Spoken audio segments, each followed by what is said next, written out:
Okay, folks, a while back I put together a video called How Not to Do Two-Page Spreads. And in that video, what I basically showed was that you have to be very careful in a two-page spread to make sure the reader knows where his or her eyes should go, especially if there are multiple panels in your two-page spread. It's very easy for the reader to get stuck on the first page and think, oh, I'm supposed to read all of the first page first, and then I'm supposed to go on to the second page, when in fact what you're wanting the reader to actually do is cross over that boundary and read from left to right in a two-page spread format. You have to be able to do that with your art and with your captions in a way that informs the reader up front what the reader is supposed to follow in terms of directions on the page. Now, what I've found in reading some recent comics is that it's entirely possible to get this kind of two page spread theory wrong on a single page. And even the best of the best can do it. The best of the best in this case is Jim Starlin, who is perhaps most famous for his work on Thanos. He put together the idea of the Infinity Gauntlet and various Thanos based sequels after that. And he has a creator owned property called Dreadstar. Now, Dreadstar is the story of Vanth Dreadstar, the last survivor of the Milky Way galaxy, which had to be destroyed in order to contain an alien race that was set on conquering not just that galaxy, but the universe itself. So now he is trying to stop a new war that he has gotten into the middle of.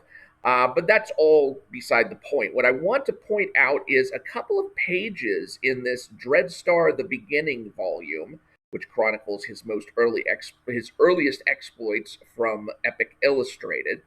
And I want to show you how, even on the same page, it is important to make sure your readers know in what order they need to be reading the panels. For example, let's take this panel. If you were to naturally read this, now, anytime you're reading comics, your natural impulse is to go from left to right at the top level, and then down a level, and then left to right at that second level.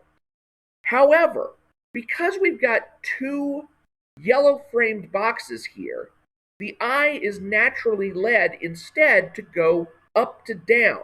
So what you've got is this general direction. And notice off to the side, you've even got this little connection between the two panel borders, so that the more instinctive way to read this is the first panel on the left, and then the second panel on the left, and then go into this right-hand section, which seems to be more of a montage flow. As it turns out, though, when you plug in the dialogue, it turns out that you get here and it says, blast him from here. And then he says, not when I can just absorb your laser energies right out of the air into my sword. And that kind of works dialogue wise. And so when you're reading it, you're kind of like, well, gee, it would have been nice if I could have seen the laser fire being absorbed out of the air. Well, as it turns out, you actually do see it. It's this panel up here, which should have been the next in sequence, because he's saying, I'm afraid that won't work either. So it says, blast him from here. Well, I'm afraid that won't work either. And you can see him absorbing the lasers out of the atmosphere, and then he explains what just happened. So the real way in which we are supposed to read this particular page is in exactly the natural order that we normally would have. But because we had this yellow borders on the left and nothing on the right, it's confusing to the eye. It makes the eye want to keep those two panels on the left grouped, and so you wind up reading it in the wrong order instead of in the correct order. Now, this happens again on an earlier page, and I showed this page first because it's clearer to see the dialogue in question. This one's going to look a little bit tinier on the screen. But you've got, look at the first four panels on the left-hand side. In what order would you read those panels? Well, just looking at it without having the dialogue filled in, I would say you would be going up to down. Why? Because you've got captions that break the panel border. And so you're going to read from here to here to here and keep reading straight down until you come back up to this top one, and then you're going to read straight down again. So you're going to be reading in this particular pattern. Now, let's plug in the dialogue and what happens. Well, you get down to this third panel of or caption box of dialogue, and what you wind up seeing is, and I'll just read it off here, he nearly decimated the entire snow bear's population in this region. Now, if you come back up to this panel, it continues this dialogue. It says, folks around here didn't take too kindly to that, seeing as the bears were the area's main food source. So the dialogue again is telling us where the correct way to go is, and it's not in the direction that the eye naturally travels on account of these caption boxes breaking the panel border. So this is the true direction in which we are supposed to be going. Now, it's kind of amazing to me that you've got Jim Starlin, who's one of the legends of comics, making these kinds of critical errors, and maybe this is like really early in his career where he hadn't yet come into a lot of exposure with these kinds of things. But in any case, I just want to make sure people realize that tacking on a legend's name to something like this is not guaranteed that they're not going to make any kinds of mistakes. And the lesson for aspiring comic book artists and writers who are going to be doing this kind of work, I would say make sure you look at how this is going to read without the dialogue in it, because you cannot trust the dialogue to lead the reader in the right direction right away. Remember, when a reader comes and sees the page for the first time, the reader is going to deliberately blur out the dialogue in his own mind. And the reason for that is you don't want spoilers. So the reader is going to take a brief glance at the page just to kind of get an idea of what order the page is supposed to be read in. And then the reader is going to start reading the dialogue. And that's going to cause the reader to read in the wrong direction if you've got it set up wrongly, like in these two examples. And then only go back when the reader encounters the dialogue that actually sets how the page should be read. So never rely on your dialogue to tell the reader in what order the panels are supposed to be read. That should be a clear function of your artwork and how the panels are laid out and how the dialogues and captions are laid out. The reader should not be confused by any of that before the reader sets about actually reading what's in the boxes and the balloons. So that is the lesson that I have for you today. Thank you very much for watching. Please do subscribe if you haven't already.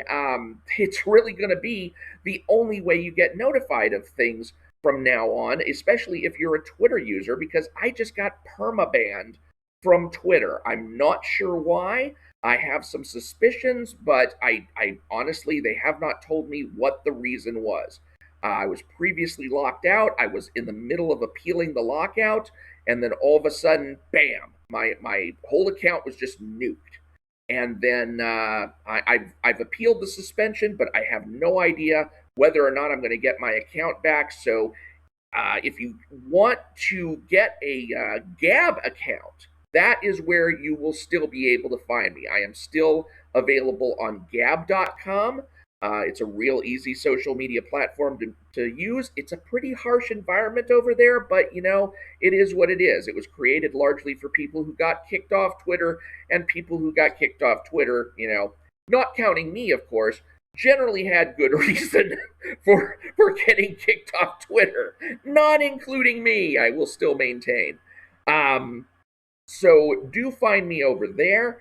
I believe there's a direct message chat that goes on over there. So if you want to slide into my DMs and communicate with me in case you have any comic books that you'd like me to review of yours, like I've done for Biff Bam Boom Comics with their comics Interstella and Cody Valiant, or if you want to just ask some questions about comic book techniques and such, or submit other items for review like prose works. I recently had someone submit a short story / novella for me to read and give critique on.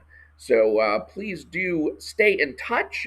Do subscribe on any of the channels on which you see this. I would advise you, if you have Rumble and BitChute accounts in addition to YouTube, subscribe to my channels there as well, because you never know. I could wake up tomorrow and find out that my entire YouTube account has been nuked. Now, I don't know why that would be, but you just can't feel safe anymore. I had no idea that anything like a permaban suspension would be coming from just some of the things that I'd been going through the last couple of weeks on social media. It had been a hectic couple of weeks, but at the same time, I thought it was just grinding down to business as usual, and then boom, nuked. So it can happen to you. Please do make sure you get on any kind of alt tech, whether it's a video platform, whether it's a social media platform. You need to have multiple outlets if you're going to stay relevant, because you cannot guarantee that you're going to stay on any of these platforms. So, thanks again for watching. Do stay in touch. Subscribe if you haven't already, and I will talk to you later.